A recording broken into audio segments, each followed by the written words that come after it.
And so without further ado, I want to welcome on into the program Congressman John Rose, who is calling out. This is the story we're going to talk to you about. Congressman John Rose calling out Police Chief John Drake over Drake's refusal to release the materials, of course, related to the Covenant Shooters Manifesto and other materials related to the investigation. Congressman, thank you very much for joining us here on WTN. This has been a long time coming.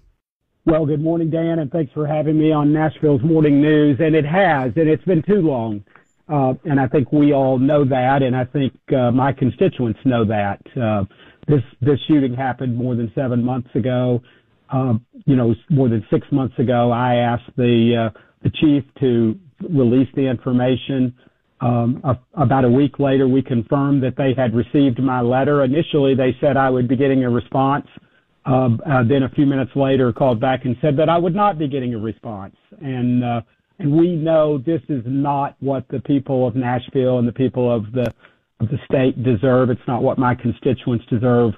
Frankly, any discussion of policy changes flowing out of the Covenant shooting and the horrendous loss of life there, whether they be at the state, local, state, or federal level, are just talk without knowing what happened leading up to the deaths of those young children and the three adults that work there at Covenant School. Congressman Rose, this is Michael Patrick Leahy with the Tennessee Star. We broke this story about half an hour ago on the Tennessee Star. It's our lead story. Why does the Metro Nashville Police Chief, why is he ignoring your request that you sent to him August 26th? Well, actually, April, the letter that we sent, we actually sent about a month. It was April 26th. I stand corrected, April 26th, even longer, like 200 days he's not responded to you. 191 days ago. And, I don't know.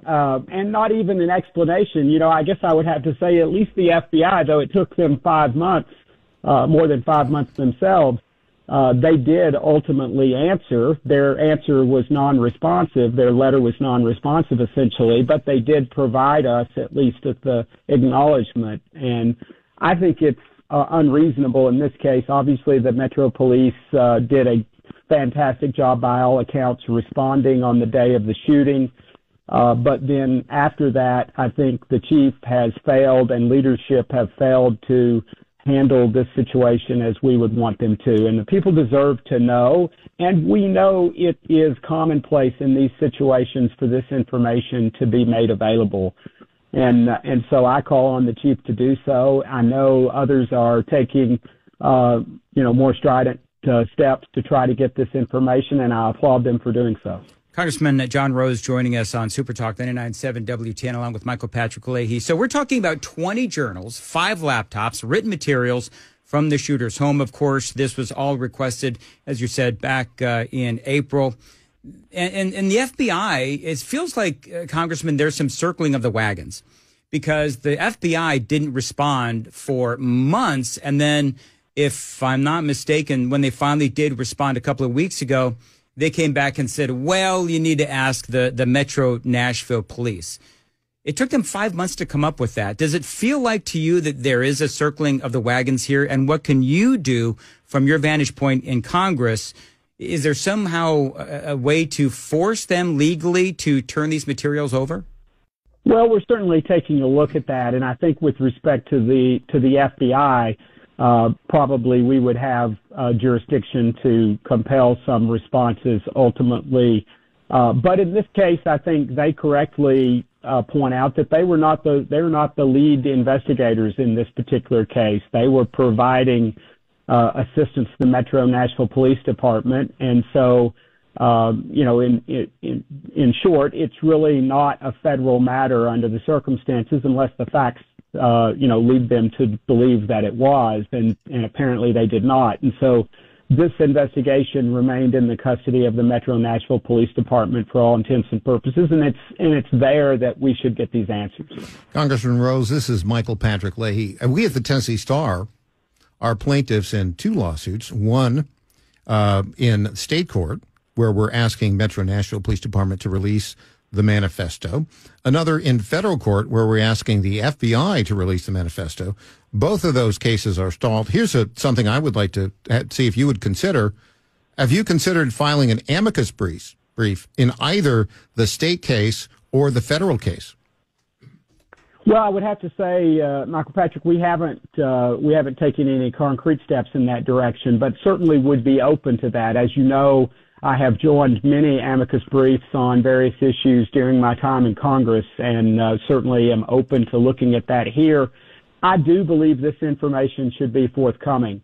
Certainly, one could imagine that there might be some elements of the information that the shooter had that might not need to become public for one reason or another. But it's really up to the police and the officials involved here to explain that and give us context for that so that there can be understanding. And even then, perhaps that information should be made available in a more limited fashion so that policymakers can gain the understanding that we need if we're going to respond in any way. Well, and you're right. And part of what I would say is you either need to tell us what the information is that we want to know and turn these materials over, or tell us why not. And I think that's part of clearly your frustration with not only Metro Nashville Police Chief and John Drake and the FBI.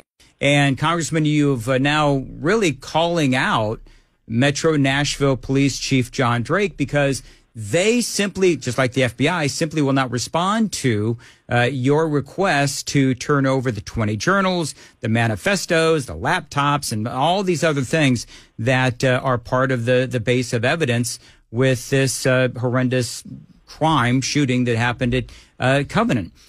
One of the things that I find fascinating about all of this is that lawyers for the parents of the kids that were killed, they don't want these materials released, saying that, quote, no good can come from the release. Now, I disagree with them vehemently. How do you, though, respond to those parents, Congressman? Well, I understand that, it may, we all are just speculating what is among the materials, what information, what insights are among the materials that we're talking about. And I think that just underscores the failure of the police chief in terms of giving us clarity about that. And my supposition is that the parents probably don't have a complete picture about that either. And so, I find myself, and certainly our state legislators, local legislators find themselves in the position of being called on to take steps to remediate perhaps or to deter or prevent future similar incidents like this. And it's really unreasonable to try to solve those problems if you can't understand what led to this problem and where where things might have been missed here. And so I think there is a public interest. I think the chief is really, I think he's really saying, oh, well, to me and just, basically turning up his nose at me and the constituents that I represent, more importantly. And we need to have that information, or we need to have, at the very least, greater clarity about why there is a hesitancy to put this information out. And it leads to speculation, and I won't speculate here, but the end result is that we all are forced to then speculate about what ulterior motives may exist. And of course, I'm very familiar trying to get information from government officials. That we run through this problem all the time at the federal level. And, oftentimes at the federal level, we at least get heavily redacted information wherein they take away the information that they believe might be too sensitive to trust in the hands of the public. We haven't even seen that here, and I'm not inviting that because I don't think that would be necessarily helpful, but I think that is at least one of the ways forward here is if there is some information that would be inappropriate in the hands of the public, then perhaps that information should be redacted in some way. But not responding, I think, is unacceptable. Congressman Rose, Michael Patrick Leahy with the Tennessee Star. I think on the basis of state law, you're in sound ground there, asking Metro Nashville Police Chief John Drake to release these Covenant School shooting documents. John, the police chief has a boss. His name is Freddie O'Connell. He's the mayor. Do you intend to send a similar letter to his boss, Freddie O'Connell? I think so. Obviously we have a new mayor. He's new to the job, but I think the mayor, obviously has a responsibility to the public that elected him to represent them. And as you say, the chief reports to the mayor, as I understand it. And so it does seem that if the police chief is going to refuse to do his job, that we should call on the mayor. I know this is, the litigation is ongoing. However, it seems to me that this is a judgment that the police chief and his superiors could make. All right. It's 7:51 on Nashville's Morning News. Congressman Rose, thank you very much for what you're doing. I believe in what you're doing, and good luck. Please keep us updated, okay?